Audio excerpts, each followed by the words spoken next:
Hello दोस्तों, क्या हाल चाल। और हम लोग पढ़ रहे हैं 10th के साइंस, है ना। हम लोग आ चुके हैं अपने चैनल पर जिसका नाम है इट्स ईजी। और मैं हूं देवेन, आप मुझे पहचानते ही होंगे।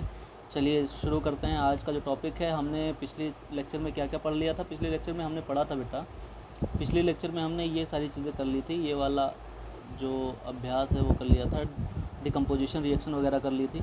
आज हमें पढ़नी है बेटा डिस्प्लेसमेंट रिएक्शन। डिस्प्लेसमेंट रिएक्शन किसे कहते हैं और वो क्या होती हैं। एक्टिविटी एक इन्होंने दे रखी है, उस एक्टिविटी को करते हैं, उसके बाद समझते हैं, ठीक है। पहले तो ये कह रहे हैं take 3 iron nails and clean them rubbing with sand paper. यानी कि आपको 3 आयरन की कीलें लेनी हैं और उनको क्या करना है, सैंड पेपर से रगड़ कर क्या करना है, साफ़ करना है, ठीक है। Take 2 test tubes marked as A and B. अब 2 टेस्ट ट्यूब्स लेनी है हमें। 2 टेस्ट ट्यूब में क्या करना है, एक टेस्ट ट्यूब को ए मार्क कर देना है, एक टेस्ट ट्यूब को बी मार्क कर देना है, ठीक है। In each test tube take about 10 ml copper sulphate solution. अब दोनों के दोनों उसमें क्या करना है, हमें 10 ml का कॉपर सल्फेट सॉल्यूशन ले लेना है। Tie 2 iron nails with a thread and immerse them carefully in a copper sulphate solution in test tube B for about 20 minutes. Keep 1 iron nail aside for comparison.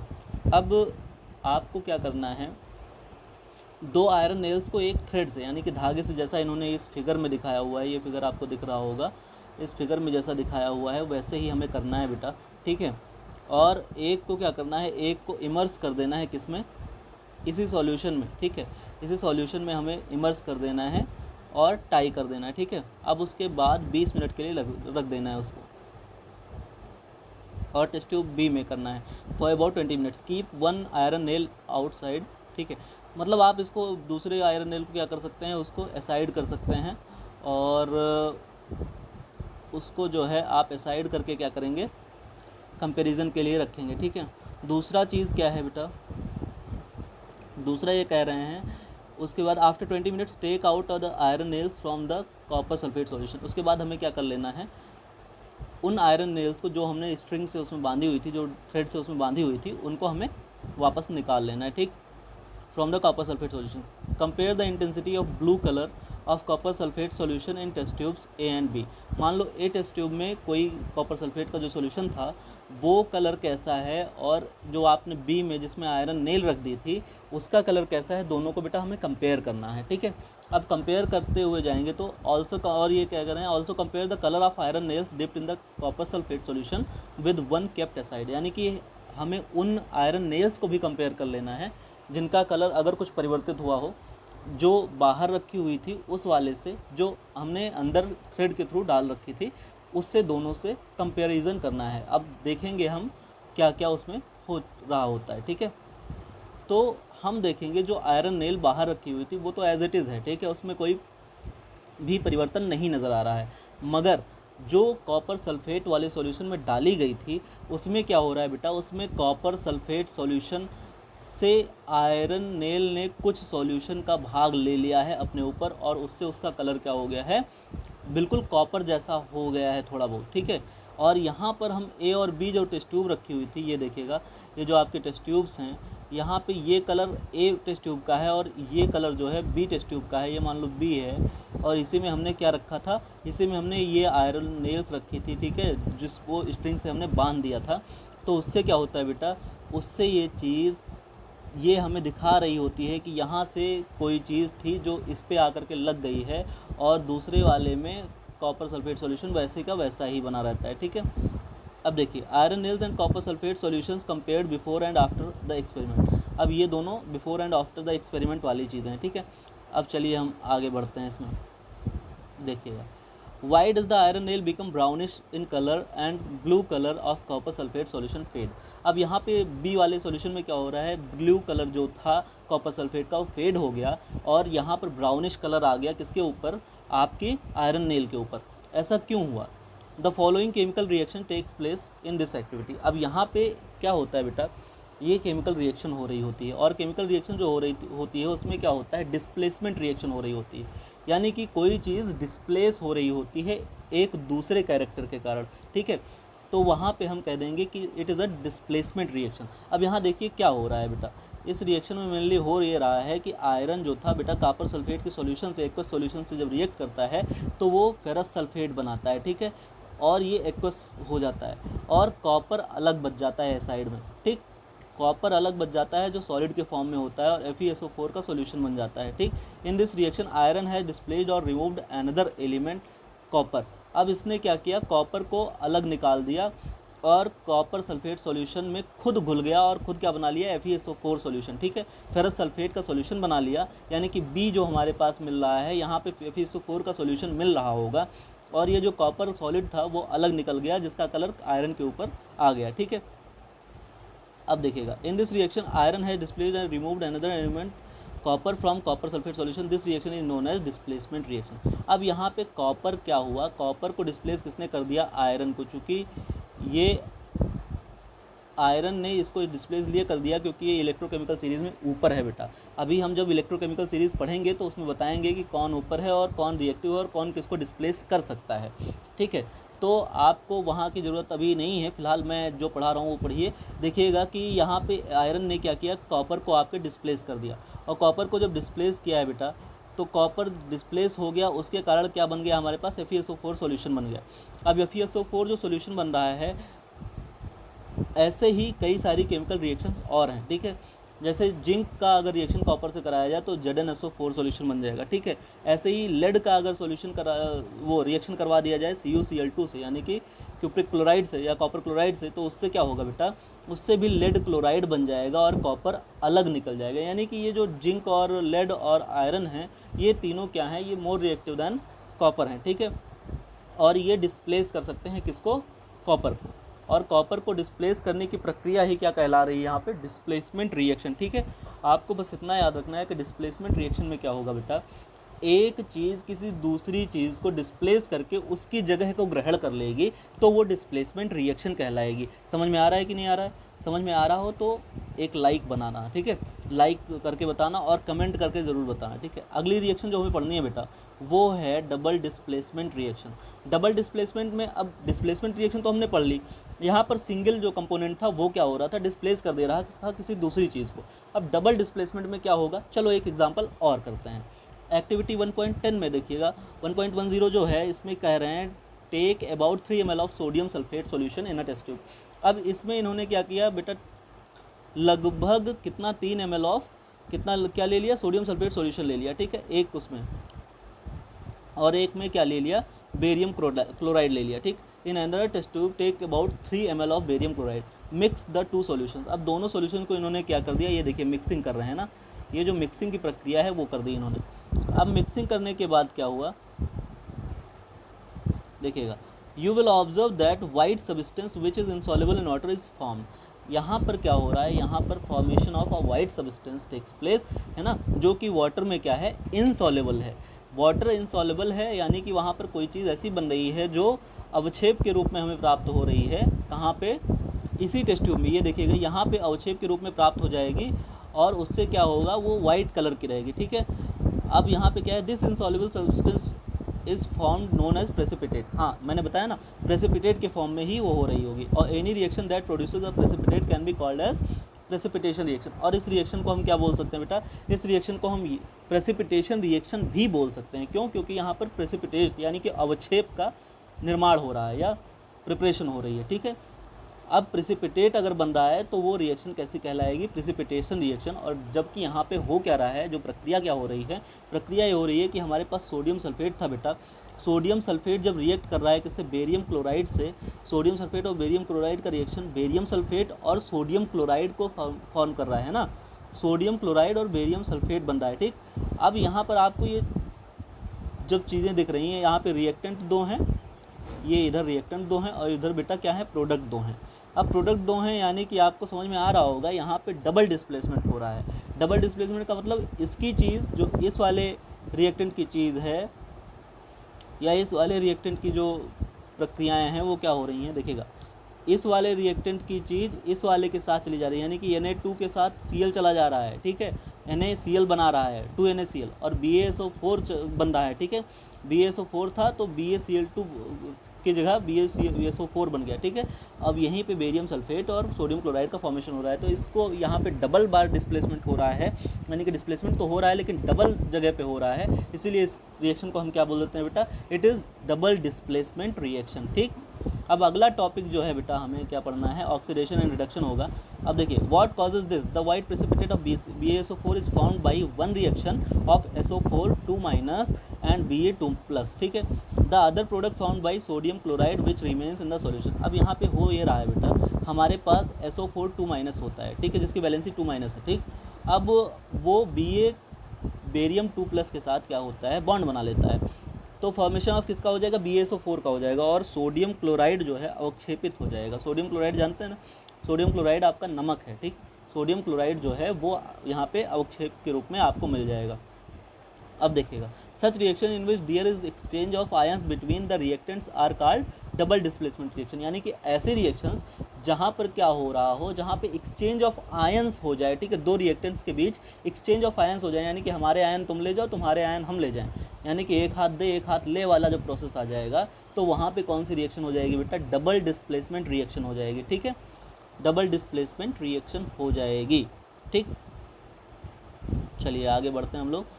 एक ये कह रहे हैं recall activity 1.2 where you have mix the solution of lead nitrate and potassium iodide. यहाँ पे भी आपने क्या किया था, यहाँ पे भी प्रेसिपिटेट फॉर्म हुआ था, और जो प्रेसिपिटेट फॉर्म हुआ था वो क्या होगा, KI और लेड नाइट्रेट PbNO3 था, है ना, तो KNO3 बन रहा होगा वहाँ पे, ठीक।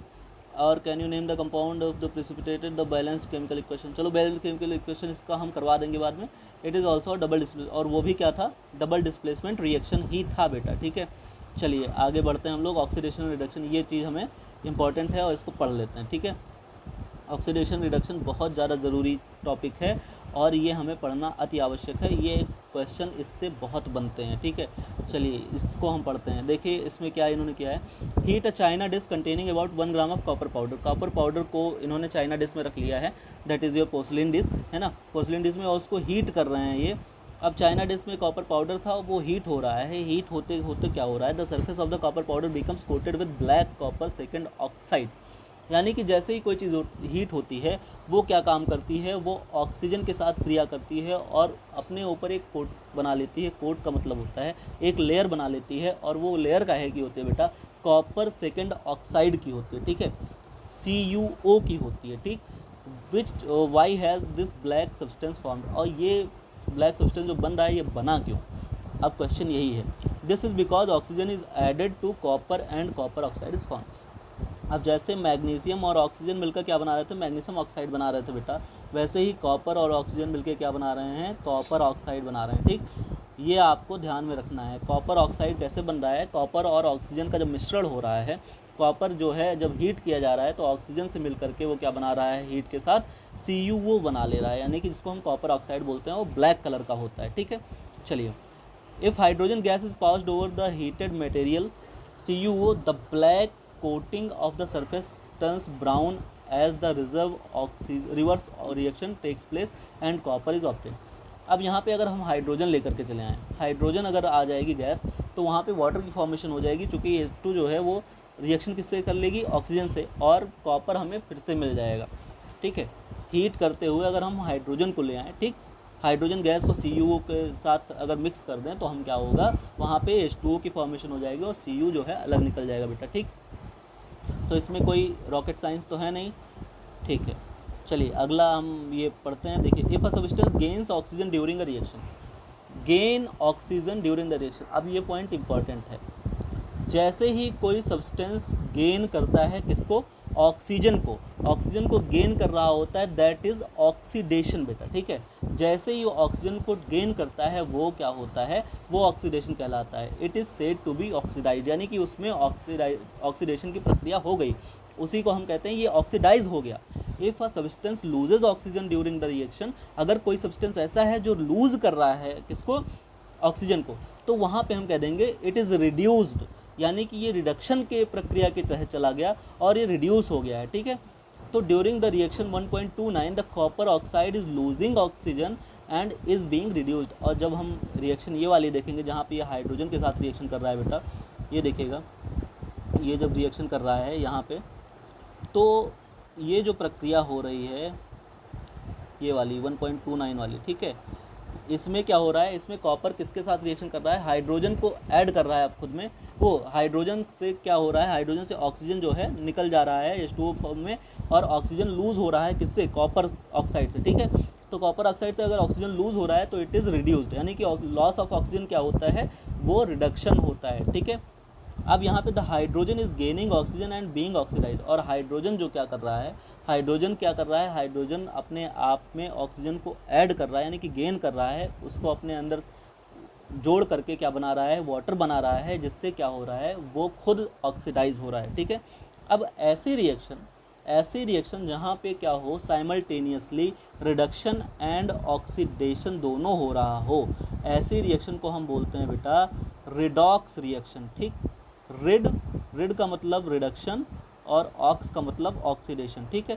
तो रिडॉक्स का मतलब होता है, रिडॉक्स का रिएक्शन का मतलब होता है रिडक्शन और oxidation reactions are taking place in the same reaction simultaneously, यानी कि एक जब रिएक्ट कर रहा है किसी दूसरी चीज़ से तो वहाँ पे रिडक्शन और ऑक्सीडेशन साइमल्टेनियसली टेकिंग प्लेस हों, ठीक है। यानी कि एक ही जगह पे दोनों की दोनों प्रक्रियाएं गतिमान हों या दिखाई दें हमें, तो वहाँ पे ऑक्सीडेशन और रिडक्शन दोनों एक साथ होगा, तो वो रिडॉक्स रिएक्शन का एग्जाम्पल होगा।